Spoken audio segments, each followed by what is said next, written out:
Veja por que os embargos de declaração do INSS no tema 1102 no STF devem cair por terra. Revisão da vida toda. Últimas notícias, acompanha aí na tela, pessoal. E é claro, se você não aguenta mais esperar a revisão da vida toda, quer receber um aumento no seu benefício, saiba que existem várias outras revisões de aposentadoria que você não precisa esperar o STF. Então, peça uma análise completa, mesmo que você tenha entrado com a revisão da vida toda contra advogado, show de bola, continua aí. Mas saiba que existem outras revisões e que não fere o código de ética da OAB, você poder contratar para ações diferentes outros advogados, tá certo? Então, análise completa é um serviço pago, mas nós vemos como um investimento. E a nossa equipe está de parabéns, pois faz o parcelamento no cartão de crédito em até 12 vezes. Então, acompanhe aqui, por menos de um salário mínimo, você já poder receber a partir dos próximos pagamentos. Realmente isso aí ajuda demais, né? 44998683378 é o WhatsApp oficial doutora Geise e doutor Diego e eu estamos aqui à frente dos atendimentos, ou você clica no link do comentário fixado. Nós temos o WhatsApp de Brasília, mas estamos deixando aí para quem já é cliente, porque aí eu vou atualizando diretamente do STF os nossos clientes, recebendo em primeira mão as últimas informações dos seus processos. Pessoal, veja por que os embargos de declaração do INSS devem cair por terra na revisão da vida toda. Os aposentados obtiveram uma importante vitória no STF no dia 1º de dezembro de 2022 em um julgamento que contou com a presença do professor Nakamura, advogado há mais de 11 anos, este que vos fala. O reconhecimento do direito de incluir as contribuições anteriores a julho de 94 no cálculo do seu benefício, se o resultado for mais vantajoso. Ou seja, por cerca de 20 anos, válido para aposentadorias concedidas a partir de 99. Por cerca de 20 anos, o INSS concedeu benefícios sem considerar as contribuições feitas antes do Plano Real, valendo-se de um argumento já derrubado, de que uma regra trazida pela Lei 9.876 de 99 valeria para todos. Então o INSS ele praticamente jogou no lixo as contribuições anteriores a 94. No lixo não, né? Ele colocou no bolso, né, pessoal? E ele arrecadou a sua contribuição, mas na hora de te pagar, falou: deixa para lá, esquece isso aí. Mas aqui a gente não esquece. Ocorre que a lei trouxe esse cálculo como sendo uma regra de transição, ou seja, para amenizar os efeitos de uma lei mais grave. Assim, as regras de transição nunca podem ser piores do que a regra definitiva, porque existem justamente para proteger aqueles que já estavam prestes para se aposentar. Em 2019, o STJ, no qual o professor Nakamura tem um de seus irmãos compondo o quadro de servidores, reconheceu de forma unânime o direito dos aposentados. É isso mesmo, pessoal. Tem um irmão meu concursado do STJ. Um grande abraço. É isso aí, a família toda aqui no direito. Vamos para cima, pessoal. Vai dar certo. Como se não bastasse, o INSS recorreu ao STF e conseguiu atrasar o pagamento por mais alguns anos. Após o julgamento do mérito no plenário presencial em dezembro de 2022, os aposentados comemoraram a vitória, acreditando que, finalmente, seus direitos seriam respeitados com o pagamento do reajuste mensal e dos atrasados, referentes aos valores que já deveriam estar recebendo, limitado aos últimos 5 anos a contar da data da entrada do processo, mais as parcelas que se venceram ao longo do processo. Então essa informação é muito importante. A gente já vai ver aqui como que isso aqui é um dos fatores para derrubar os embargos de declaração do INSS. No entanto, o tema 1102 do STF sofreu uma reviravolta. O INSS opôs embargos de declaração e ainda obteve a suspensão nacional dos processos. Isso aqui está quebrando o aposentado, pessoal. Nesses embargos, o INSS fez pedidos que sequer foram considerados pelos ministros, a não ser um. Qual pedido? Um que conseguiu dividir os ministros e travar a discussão: a modulação de efeitos no recebimento dos atrasados. Pessoal, muita atenção. Modulação de efeito significa a possibilidade de se restringir a eficácia temporal das decisões, ou seja, limitar a eficácia temporal, tempo, né? Ah, ela vale quando? Ela vale a vida inteira? Ela vale aqui, ó, eternamente, desde sempre para sempre? Não. O STF concede o direito, mas ele diz que só vale a partir de uma determinada data, além de poder também limitar o direito somente para quem já entrou com a ação até a data de julgamento, de mérito ou julgamento dos embargos. Observe-se que, do ponto de vista jurídico, não há motivos para o STF conceder qualquer tipo de modulação de efeitos. O principal motivo para a derrubada dos embargos é justamente que a prescrição, que é o que está sendo tratado aqui, ela já é tratada em lei, conforme exposto acima. Já existe na lei a determinação de limitar os atrasados de parcelas do INSS aos últimos 5 anos a contar da data da entrada da ação. Então isso aqui nem deveria estar em discussão. O Poder Judiciário, ele age quando é provocado, na omissão do Poder Executivo ou do Poder Legislativo. Então, quando já existe a lei, aí, meus amigos, aí não tem discussão. Ninguém está pedindo para receber atrasados desde 99. Né? Correção do FGTS. Isso é outra coisa e correção do FGTS não é atrasados do INSS. É outra coisa. Agora, atrasados do INSS, limitado aos últimos 5 anos, mesmo que você entre com outras revisões também. Tá? Também cumpre ressaltar o tema 334 do próprio STF, no qual o tribunal decidiu que os aposentados podem ter direito ao melhor benefício possível quando cumprirem os requisitos de mais de uma forma de aposentadoria. Então nós vimos diversas mudanças nas leis previdenciárias e aí você tem um monte de ano de contribuição. Você fala, rapaz, não é possível que eu não vá conseguir me aposentar.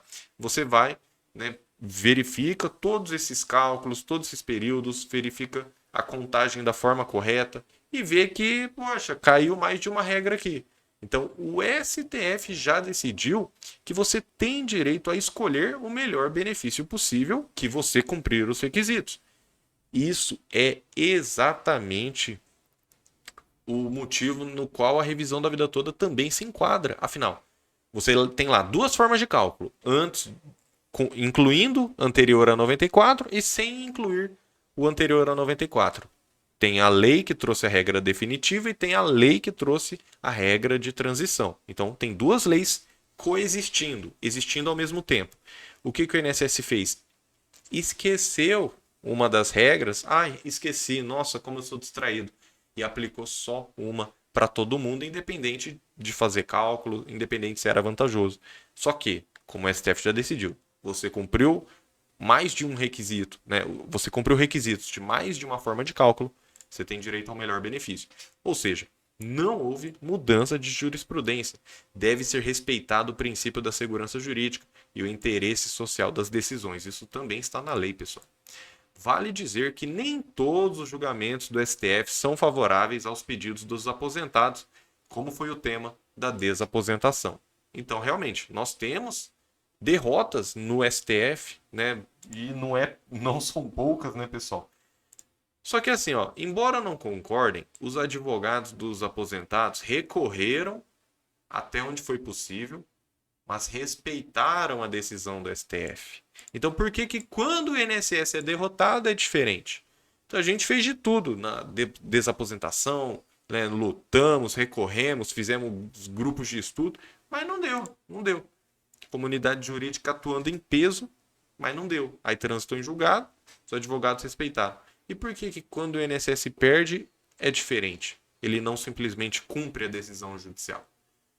Bom, presta atenção, porque tampouco houve declaração de inconstitucionalidade que pudesse fundamentar a modulação de efeitos. Aqui a gente entra também num juridiquês que eu quebro com uma frase, pessoal. Declarar a inconstitucionalidade de uma lei. É assim, a gente tem a nossa Constituição, é a Carta Maior. Ela é conhecida como a Carta Maior. Pensa assim, a Constituição está aqui, meus amigos. As outras leis estão abaixo e devem respeitar a Constituição. Aí, não é porque está na lei que é correto. Existem leis inconstitucionais. E como que a gente afasta essas leis, né? Nossos deputados e senadores, às vezes, estavam meio viajando na maionese, fizeram uma lei nada a ver e foi aprovada. Aí como que a gente afasta uma lei inconstitucional? o STF declara a inconstitucionalidade. Ok. Quando ele faz essa declaração, isso pode sim gerar uma modulação de efeitos, porque às vezes ele vai ver, oh, essa lei está errada. Só que se a gente afastar ela completamente, pode quebrar o sistema, enfim, pode ter vários motivos. Então a gente vai fazer o seguinte, essa lei, ela está errada, ela é inconstitucional, mas vamos manter os direitos até aqui e daqui para frente ela fica nula, ela é afastada do ordenamento jurídico. Só que a lei 9.876, que trouxe essa regra de transição, ela não foi declarada nula. Não foi essa lei que foi declarada nula, mas sim a postura do INSS fechando os olhos para a regra definitiva e aplicando somente a regra de transição para todos, independentemente de ser mais vantajosa ou não. Então, os próprios ministros, Ricardo Lewandowski, Luiz Edson Fachin, Carmen Lúcia, Rosa Weber, o relator Alexandre de Moraes, deixaram isso claro em seus votos e nos debates presenciais. Então, o INSS ele vinha falando, né? O STJ feriu a cláusula de reserva de plenário, para declarar a inconstitucionalidade tinha que ser todo mundo e tudo mais, mas não teve declaração de inconstitucionalidade, meus amigos. Então, se o próprio STF falou que não teve, então não pode ter também essa modulação de efeitos. É um dos motivos que fundamenta. Agora, vamos passar a analisar o que o STF decidiu no tema 774. Tá bom, não teve declaração de inconstitucionalidade. Mas não podemos esquecer que também pode ter modulação de efeitos quando há uma mudança jurisprudencial. Aí, né, o STF decidiu o seguinte: assinalo ser defeso, ser proibido a este colegiado, ao tribunal, adentrar a discussão relativa à determinação, no caso concreto, do marco temporal de quando pode ser adotado o pagamento dos passivos. Isso porque demandaria análise da prescrição, o que não se poderia fazer sem se esbarrar no exame da legislação infraconstitucional abaixo da Constituição ou no revolvimento dos fatos e provas dos autos, os quais são vedados, são proibidos nessa hipótese. Ou seja, o STF decidiu que não cabe ao tribunal decidir sobre uma matéria infraconstitucional abaixo da Constituição, justamente por ser o guardião da Constituição. Ele tem que defender o que está atacando, o que está ferindo a Constituição. Agora, o que está ferindo uma lei federal, uma lei infraconstitucional? Isso aí é matéria até que pode subir até o STJ. E o STJ, por sua vez, quando foi julgar a revisão da vida toda, ele julgou de forma unânime e não fez limitação do pagamento dos atrasados. Mais uma coisa aqui, pessoal. O INSS novamente feriu a lei processual ao inovar nos embargos de declaração, que não se prestam com o exclusivo propósito de rediscutir o mérito das questões já decididas pelo órgão julgador. Ou seja, o embargo de declaração serve para o quê? Para esclarecer uma omissão, uma contrariedade, uma obscuridade, resolver um erro material. Então, serve para corrigir alguma coisa que não ficou muito clara, mas não serve para mudar, para alterar o mérito da decisão. Por isso que a revisão da vida toda é vitoriosa? É vitoriosa. Ninguém mais está discutindo se tem que incluir ou não contribuições anteriores a 94. Ninguém está discutindo isso. Está discutindo uma parte da decisão, que é essa modulação de efeitos. Mas o INSS ele não tinha trazido esse pedido lá atrás. Ele não veio pedindo para fazer modulação de efeitos, de atrasados, ou seja, do que seja. Então é vedado, é proibido inovar nas razões dos embargos de declaração ante o princípio da preclusão consumativa. Por fim, no tema 942, novamente o STF decidiu que é incabível a modulação de efeitos quando não há mudança de entendimento jurisprudencial. E o STJ, ao julgar a revisão da vida toda, citou o julgamento do STF do direito ao melhor benefício, bem como os próprios ministros do STF o citaram nos debates presenciais. Então, embora tenha um julgamento só que é favorável ao INSS, que foi quando o STF declarou que a União pode pedir modulação de efeitos nos embargos de declaração, mesmo depois de toda a discussão. Mas aí, mesmo nesse julgamento, a modulação de efeitos ela tem que se enquadrar nas hipóteses, como, por exemplo, mudança de jurisprudência ou uma inovação, né, ou um interesse social. Mas a gente não vê interesse social aqui, pelo contrário. O interesse social é de que não haja modulação de efeitos. A comunidade jurídica acredita que os ministros do STF não irão acolher os embargos de declaração do INSS, tampouco conhecer de novos pedidos de embargos. Atenção, pessoal, pode ter segundos embargos de declaração, terceiros embargos de declaração, quarto embargos, pode ter agravo regimental, pode ter muita água para rolar debaixo dessa ponte. Mas aí, pessoal, o aposentado não pode mais esperar, né? No mínimo, acredita-se que não atingirá o quórum mínimo, ou seja, o número de ministros necessário para a modulação de efeitos. Então, se a gente não tem muita dúvida, qual que é a maior preocupação? A maior preocupação dos advogados e dos aposentados, principalmente, é a seguinte: quando? Quando os aposentados receberão seus direitos e verão os efeitos práticos do acórdão do tema 1102 do STF. STF, ouça a voz dos aposentados.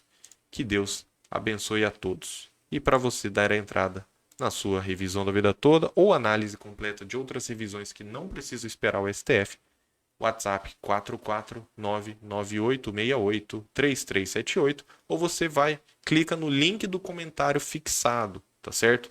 E o nosso WhatsApp de Brasília a gente está deixando aí para quem já nos contratou, já é cliente, já acreditou no nosso trabalho e está junto aqui nessa luta. Inscreva-se nesse canal, vai deixando o seu comentário. Revisão da vida toda já.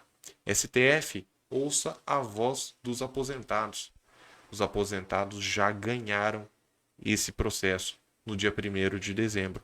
Só que uma sentença, um acórdão, uma decisão sem eficácia no mundo real, ela não passa de um pedaço de papel. Então nós precisamos ter os efeitos práticos. E qual que é o efeito prático? É o dinheiro no bolso do aposentado, porque o rombo no bolso do aposentado já foi feito, o dinheiro já foi recolhido. E agora? E esse pagamento do reajuste e dos atrasados? Principalmente, mais urgente, o reajuste. O reajuste. Os advogados que a gente quer 30%, 20%, 40%, 50% dos atrasados. Calma, calma, advogado. Eu sei que tem advogado me assistindo aqui, tem aluno nosso que também atende outros clientes, né? Então, pessoal, vamos focar no reajuste, vamos focar no levantamento da suspensão, vamos focar no trânsito em julgado. A gente aqui está trabalhando, a gente faz empréstimo, a gente vai atrasando as contas, mas o aposentado ele já não tem mais fôlego de vida para esperar esse pagamento. Então vamos focar no reajuste, gente. Que Deus te abençoe grandemente. Obrigado por estar aqui e até a próxima.